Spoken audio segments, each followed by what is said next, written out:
And now let's try to chat with Bob. There you have it. Watch to the end to see all the details. Contracts, providers, and items. Building PageKey Week 6. I have no products yet, so the best way to support if you like this stuff is follow on YouTube or sign up for the email list. Tech today is opaque, centralized, and not in our control, so I'm building the PageKey unit as an alternative to make tech understandable and in our hands yet again. Let's take back tech. The whole point of this is education. It's really at the core. More people understanding tech means more people are self-reliant, and power is less concentrated into few hands. Everyone benefits. Everyone has the power to innovate in their own lives. This week's something useful is the Echo Assistant.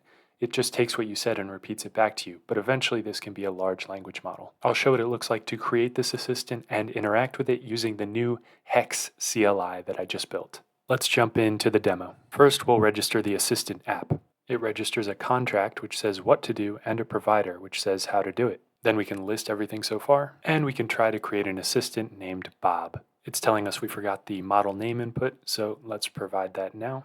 And now let's try to chat with Bob. Looks like we forgot the prompt input, so let's include that now. Now that we ran something, let's take a look at history. As you can see, you have to provide the item name. In this case, it is Bob. And we have one entry with the date and the time. Makes sense. Let's send Bob a different message and check again.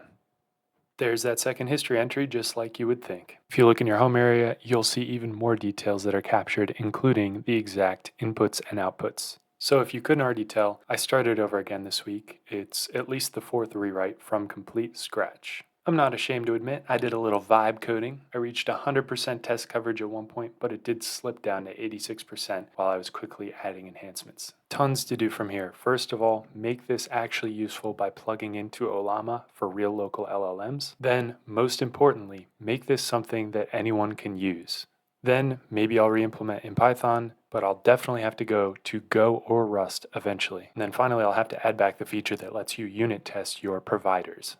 Now for the freeform ramble, not too much to say here really, just keeping momentum and working out the architecture once again threw everything away. Took a step back this time to create some high-level documentation. I think that really helped me reframe and start thinking through big picture, what does this look like to the average person? And it was through conversing with an LLM, battle testing those mental models. That's how I came up with this contracts, providers, items thing. Before I was all mixed up with apps, implementations, processes, methods. It was all over the place. Naming was not very clear, but now I think I've found the bedrock naming for everything that I can build on. As always, thanks so much for watching. Appreciate you tuning in. I missed week 5, that's on me, but hopefully back in the rhythm now, not spinning my wheels anymore. If you like this stuff, subscribe on YouTube, join the email list, and hopefully I can get you a product that you can buy soon enough. And just remember, we have to take back tech. Transparency and control leads to better systems for everyone. Thanks.